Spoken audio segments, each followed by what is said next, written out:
അബൂ ഹുറൈറ റളിയല്ലാഹു അൻഹു തൊട്ട് ഉദ്ധരിക്കുന്ന ഹദീസ്, അന്ന റസൂലല്ലാഹി സ്വല്ലല്ലാഹു അലൈഹി വസല്ലം ഖാല, തീർച്ചയായും റസൂലുള്ളാഹി സ്വല്ലല്ലാഹു അലൈഹി വസല്ലം തങ്ങൾ പറഞ്ഞു, ഇദാ മാത്തൽ ഇൻസാനു ഇൻഖതഅ അമലുഹു, ഒരു മനുഷ്യൻ മരണപ്പെട്ടു കഴിഞ്ഞാൽ അവൻ്റെ കർമ്മം മുറിഞ്ഞുപോയി, എല്ലാ കർമ്മങ്ങളും മുറിഞ്ഞുപോയി.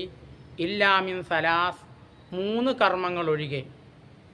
3 കർമ്മങ്ങൾ അവന് ആഖിറത്തിൽ അതിൻ്റെ കൂലി അവന് ലഭിച്ചു കൊണ്ടിരിക്കും. ഏതൊക്കെയാണ് ആ 3 കർമ്മങ്ങൾ?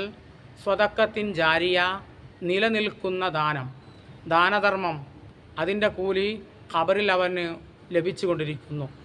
ഔ ഇൽമിൻ യുന്തഫഉ ബിഹി, ഉപകാരപ്രദമായ വിജ്ഞാനം, അതും അവന് ഖബറിൽ ഉപകരിച്ചു കൊണ്ടിരിക്കും.